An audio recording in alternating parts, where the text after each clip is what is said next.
पाकिस्तान के बाद अब जी बहुत बड़ा मूव खेला है जी इंडिया ने अपनी बीएसएफ के साथ एक ऑपरेशन लॉन्च किया है, उसको बोलते हैं ऑपरेशन अलर्ट, जिसपे बॉर्डर सिक्योरिटी को बढ़ाने की इंडिया बात कर रहा है। और क्या बांग्लादेश इन हालातों में इंडिया की तरफ दोबारा जाएगा या पाकिस्तान के साथ मिलकर कुछ बड़ा प्लान करने की बात कर रहा है? जहादियों को निकाल रहे हैं, प्रो जिहादिस्ट प्रोटेस्ट, ये लफ्ज याद रखें, प्रो जिहादिस्ट प्रोटेस्ट।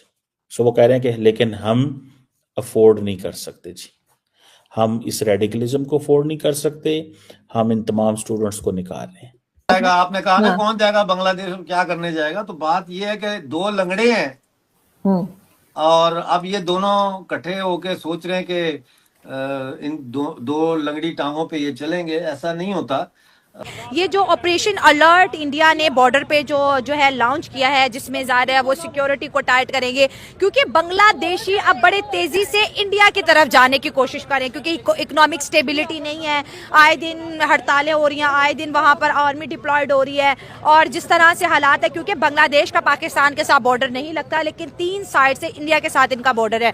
तो ये जो टाइटनेस है, आपको क्या लगता है ये जो बांग्लादेश के लिए मुश्किलात बढ़ेंगी, क्योंकि अब वो इंडिया का बॉर्डर क्रॉस नहीं कर पाएंगे?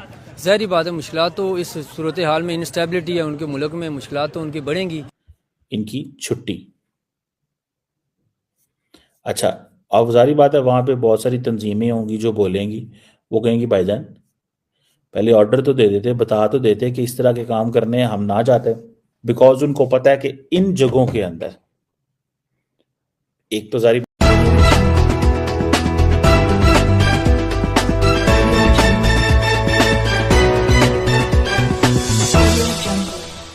ऑपरेशन अलर्ट इंडिया ने बॉर्डर पे जो है लॉन्च किया है, जिसमें ज़ाहिर है वो सिक्योरिटी को टाइट करेंगे, क्योंकि बांग्लादेशी अब बड़े तेजी से इंडिया की तरफ जाने की कोशिश करें, क्योंकि इकोनॉमिक स्टेबिलिटी नहीं है, आए दिन हड़तालें हो रही हैं, आए दिन वहाँ पर आर्मी डिप्लॉयड हो रही है। और जिस तरह से हालात है, क्योंकि बांग्लादेश का पाकिस्तान के साथ बॉर्डर नहीं लगता, लेकिन 3 साइड से इंडिया के साथ इनका बॉर्डर है। तो ये जो टाइटनेस है, आपको क्या लगता है ये जो बांग्लादेश के लिए मुश्किलात बढ़ेंगी, क्योंकि अब वो इंडिया का बॉर्डर क्रॉस नहीं कर पाएंगे? ज़ाहिर बात है, मुश्किलात तो इस सूरत हाल में, इंस्टेबिलिटी है उनके मुल्क में, मुश्किलात तो उनकी बढ़ेंगी। पाकिस्तान की तरफ वो देखेंगे तो यहाँ तो हमारी जेबें तो बिल्कुल ही खाली हैं पहले से ही, हमारे पास तो उनको कुछ भी नहीं है। हाँ ये है कि कलमा है हमारे पास, उस सेंस में आप आएँ तो आप कह सकते हैं कि इस्लामी मुल्क है, हम इसके साथ रहेंगे, इसके साथ तल्लुकात रखेंगे। लेकिन माशी तौर पर वो इंडिया के साथ थे तो वो बेहतर थे, हमसे पहले ज़्यादा बेहतर थे। बांग्लादेश का इंडिया के साथ रहना इकोनॉमिकली बहुत बेनिफिशियल है। ज़ाहिर बात है, उनका देखा ना मंडी के अंदर, आप वर्ल्ड जो मंडी होती है ना, माशी मंडी होती है, उसके अंदर इंडिया यानी कि 80% इंडिया होता है, 20% वहाँ पे पाकिस्तान होता है। आप किसी मुल्क के अंदर कंट्री में चले जाएं, आप दुबई में चले जाएं, किसी बड़ी कंपनी में चले जाएं, किसी बड़ी मंडी में चले जाएं, वहाँ पे आपको 100 वर्कर इंडिया का मिलेगा और 20 पाकिस्तानी मिलेंगे। जो 100 कंपनी वहाँ पे इंडिया की होगी और 20 पाकिस्तान की होंगी, तो उस हिसाब से तो नुकसान तो उनको उठाना पड़ेगा इस सूरत हाल में। लेकिन अब वहाँ पे डिवाइड, अब जो ना लोग जो स्टूडेंट्स हैं जहाँ पे जो तहरीक, उनको डिवाइड किया जा रहा है, वहाँ से भी, इंडिया से भी और यहाँ पाकिस्तान से भी, ताकि 2 हिस्सों में बटेंगे और इसका नुकसान उनकी अपना माशी तौर पर उनको उठाना पड़ेगा। क्या वजह है, ऐसे कौन से पॉइंट है जो इंडिया को ग्रेट बनाते हैं, इंडियन इकोनॉमी को ग्रेट बनाते हैं, इंडियंस को ग्रेट बनाते हैं? जैसे अगर हम इंडिया और बांग्लादेश के एक वक्त अच्छे ताल्लुकात है, अगर आज बांग्लादेश इंडिया से ताल्लुकात खराब करे तो नुकसान, जैसे आपने कहा, बांग्लादेश को है, इंडिया को नहीं है। इंडिया के पास 100 ऑप्शन है, बेटर ऑप्शन है। तो क्या वजूहत है कि इंडिया इतना ग्रेट है, इतना इम्पोर्टेंट है पूरी दुनिया में? देखे ना, जमहूरियत, एक लफ्ज़ है जमहूरियत। जिस मुल्क के अंदर जमहूरियत मजबूत होगी ना, उस मुल्क के अंदर माशी तरक्की भी होगी, लोग भी इम्प्रूव करेंगे, वहाँ पे उनकी इकॉनमी जो पूरे वर्ल्ड में उनकी सबसे बेहतर होगी। जिस मुल्क में जमहूरियत नहीं होगी, जमहूरियत मतलब डेमोक्रेसी यानी कि आप लोगों की चॉइस के साथ लोग इक़्तिदार में आएँ तो उन लोगों के साथ पीछे कौम भी होती है, वो अच्छा बुरा वक्त बर्दाश्त भी करते हैं। लेकिन आप ज़बरदस्ती अगर किसी को बैठाएंगे, आगे मुसल्लत करेंगे कुर्सी के ऊपर, आप जो मर्जी काम भी कर लें, उनको नीचे से सपोर्ट नहीं होगी। तो उस वजह से वो फिर मुल्क दिवालिया कर्जे ही लेते हैं हमारी तरह। हमारे मुल्क का क्या 70 साल से कर्जे ही ले रहा है पाकिस्तान, दिन ब दिन मैशत डाउन हो रही है। ये मैं नहीं समझता हूँ कि आज तक यहाँ पे हमारा कोई इलेक्शन फेयर भी हुआ हो। पाकिस्तान की तरह ही हैं बांग्लादेश के भी हालात कि स्टूडेंट जो हैं वो अब यूथ जो है ना वो निकल आई है अपने अच्छा। हक के लिए, जिस तरह पाकिस्तान में भी हो रहा है। बांग्लादेश में जो मोस्टली पीपल हैं अब एजुकेटेड हो रहे हैं और वो अपनी ऐसे क्या एजुकेशन, पहले हसीना को बाहर निकाला, अब यूनुस की टांगे काटने लग गए हैं। बस ये है कि वो इनकलाब चाहते हैं अपने ये कंट्री कैसा में। इनकलाब है जो मुल्क को आगे की बजाय पीछे धकेल रहा है?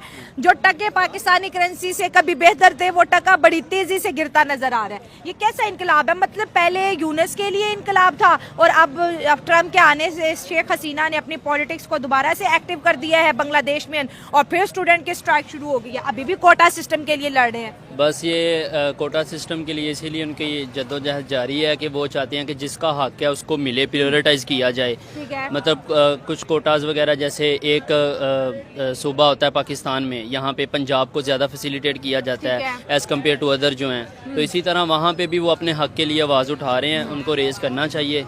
तो ये एक अच्छा कदम है मेरे और ख्याल से। ये इंडिया की जो सिक्योरिटी फोर्सेस है बॉर्डर पे जो होती है, उन्होंने भी ऑपरेशन अलर्ट का ऐलान कर, उनको ऐसा लगता है कि बांग्लादेशी घुसपैठी है, क्योंकि बांग्लादेश में भी गुर्बत भी तेजी से आ रही है। बांग्लादेश के अंदर आए दिन जो है स्ट्राइक्स होती रहती हैं, आए दिन अवाम और हुकूमत आपस में लड़ती है। तो ये जो है इंडिया की तरफ जा रहे हैं। ऑलरेडी इंडिया की अगर बात करें तो 2.5 करोड़ बांग्लादेशी वहां पर मौजूद है जो बगैर वीजा के रह रहे हैं, और भी आने के चांसेस है। तो इंडिया और बांग्लादेश के तो एक वक्त में बड़े अच्छे ताल्लुकात थे। अब देखिए कि ये ताल्लुकात आपको जैसे बिगड़ते नजर आ रहे हैं और पाकिस्तान भी अब बांग्लादेश के साथ दोस्ती का हाथ बढ़ा रहा है, काम करता हुआ दिखाई दे रहा है। तो इंडिया अब बांग्लादेश को लेके कैसा बिहेव करेगा, क्या लगता है आपको?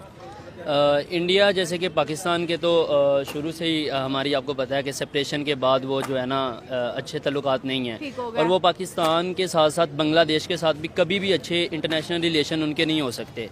वो इस वजह से कि उन्होंने पहले बांग्लादेश से को हमसे सेपरेट किया, लेकिन अब वो चाहते हैं कि बांग्लादेश कभी भी ये सोचता है कि इंडिया उनका दोस्त नहीं हो सकता किसी भी सूरत में। अच्छा, आप कह रही हो कि इंडिया बांग्लादेश का दोस्त नहीं होता, लेकिन शेख हसीना वाजिद की अगर हुकूमत की बात करें, 15 साल से ज्यादा हुकूमत करने वाली एक ऐसी लीडर जिन्होंने हमेशा इंडिया से बेनिफिट लिया, इंडिया से कर्जे लिए, इंडिया से मेडिकल वीजा लिया, इंडिया की टेक्सटाइल इंडस्ट्री को बांग्लादेश के अंदर जो है इंडिया ने भेजा, फिर इंडिया ने उनको जो है झारखंड से सस्ती बिजली दी। तो इंडिया तो अब तक जो है बांग्लादेश को सपोर्ट ही कर रहा था, लेकिन यूनुस के आते ही दोनों के बीच एक बहुत बड़ी दुश्मनी हमें दिखने को मिल रही है और ऐसा लग रहा है कि बांग्लादेश की ये जो गवर्नमेंट है ये कभी भी इंडिया को फेवर नहीं करेगी और ये इंडिया के लिए काफी ज्यादा। दोस्तों, भारत और बांग्लादेश के बीच की टेंशन्स कम होने का नाम नहीं ले रही हैं और अब ये टेंशन्स बॉर्डर पर काफ़ी ज़्यादा दिखना शुरू हो गई हैं। पहले किसानों को लेकर के काफ़ी ज़्यादा वहाँ पे हंगामा हुआ, जिसमें बांग्लादेश के किसानों को इंडियन किसानों ने पीटा, और अब बांग्लादेश की आर्मी जो है वो भी एग्रेसिव होने की कोशिश कर रही है। लेकिन भारत और बांग्लादेश के बॉर्डर पर बीएसएफ तैनात है और बीएसएफ को ये पूरी तरह से छूट दी गई है कि कोई भी इलीगल कार्रवाई अगर करने की कोशिश करता है बांग्लादेश तो उसको मुंहतोड़ जवाब दिया जाए।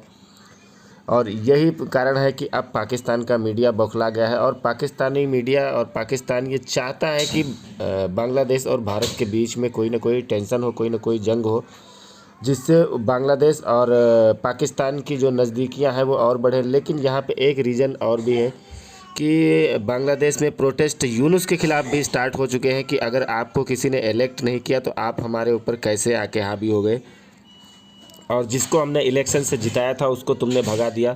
तो शेख हसीना को वापस लाने और यूनुस को भगाने के लिए भी एक मुहिम काफ़ी ज़्यादा जोर पकड़ रही है और अवामी लीग के लोग सड़कों पर उतर चुके हैं और आने वाले टाइम में एक बहुत बड़ा आंदोलन देखने को मिल सकता है।